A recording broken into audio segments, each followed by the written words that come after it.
Pada video kali ini, kami pun akan kembali menjelaskan dan juga menceritakan mengenai spoiler atau bocoran cerita terbaru dari manga sepak bola kunci biru, yaitu chapter yang ke-249.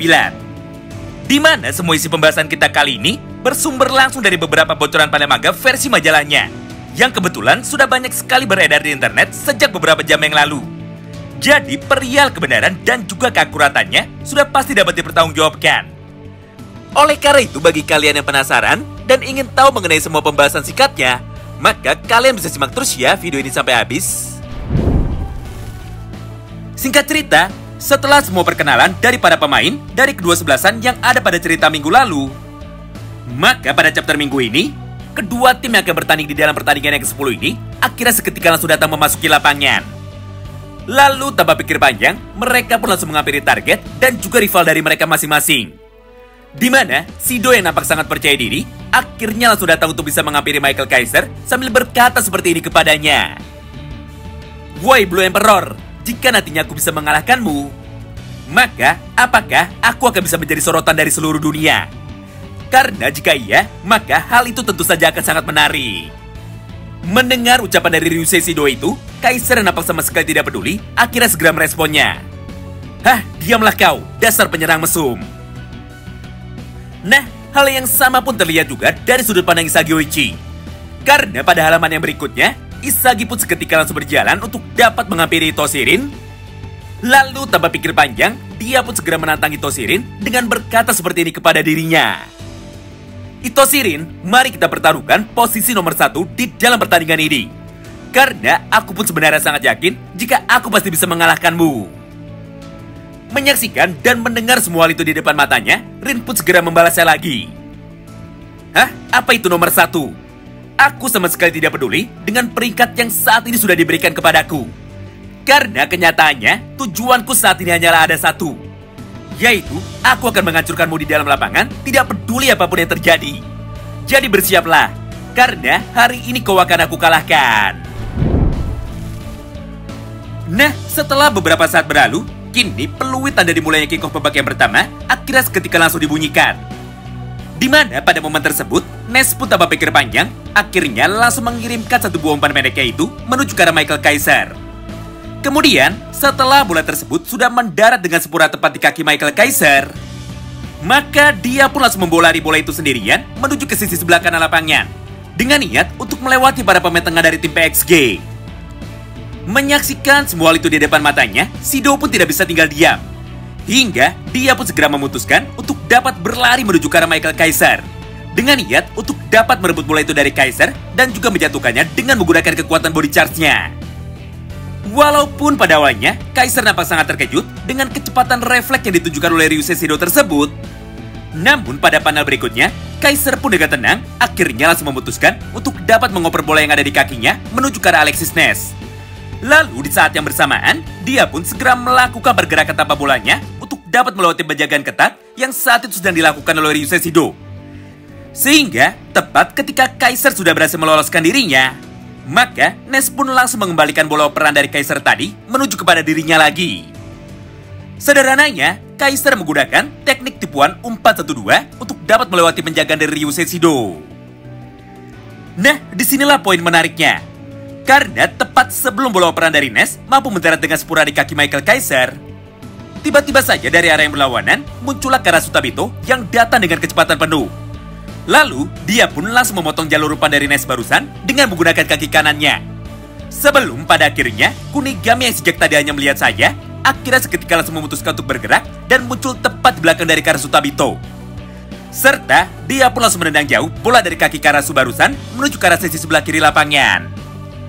Mulai dari sanalah terjadi duel perebutan bola liar yang dilakukan oleh dua pasangan sekaligus. Di mana duel yang pertama terjadi antara Jingo Raichi melawan Zantetsuken. Sedangkan untuk duel yang kedua terjadi antara Yorio melawan Tokimitsu. Di satu sisi, Raichi yang saat itu bertugas untuk dapat menjaga Zantetsuken akhirnya seketika langsung mengejarnya sambil terus melakukan marking yang sangat ketat menggunakan kekuatan body charge-nya. Sehingga pergerakan dan juga kecepatan berlari dari Zantetsu seketika langsung menjadi melambat dan dia pun kesulitan untuk dapat melewati Jingo Raichi. Begitu pula dengan Hyorio.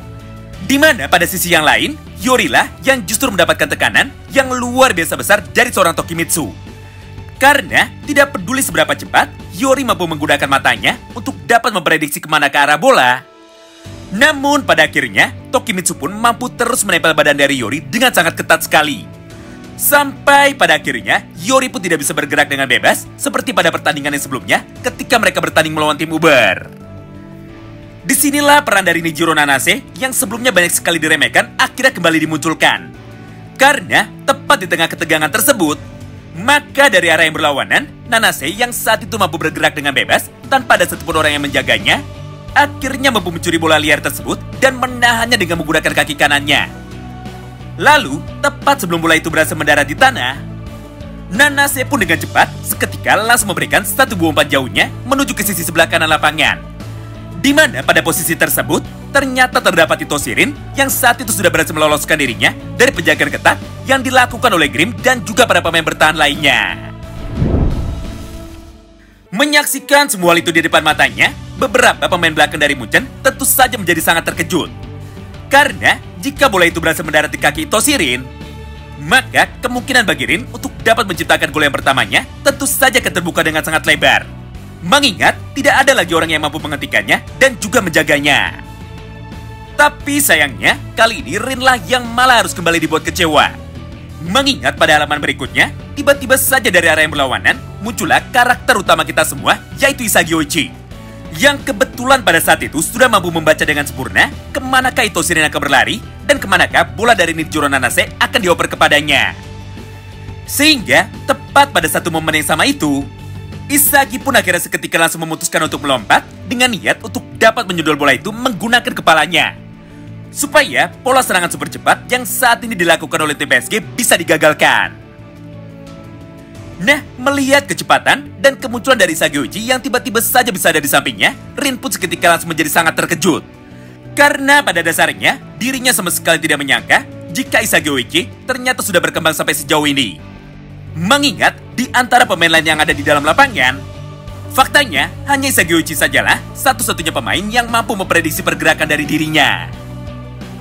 Nah, menariknya, tepat setelah bola umpan dari Nanase barusan berhasil digagalkan oleh Isagi Oichi, maka pada panel berikutnya, bola pun kini kembali terpental menuju ke arah sisi sebelah kiri lapangan.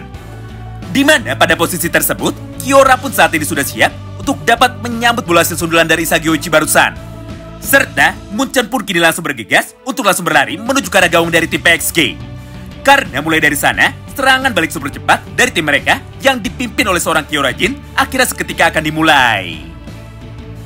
Sayangnya jalannya alur cerita lengkap dari chapter yang ke-249 harus berakhir sampai di sini. Tepat ketika para pemain dari kedua tim baru saja bersiap-siap untuk dapat memperebutkan bola dari kaki Kiora Jin. Nah, itulah semua poin bocoran singkat yang dapat kami sampaikan kepada kalian semua di dalam satu video ini. Terima kasih banyak yang sudah simak video ini sampai habis dan salam baku hantam.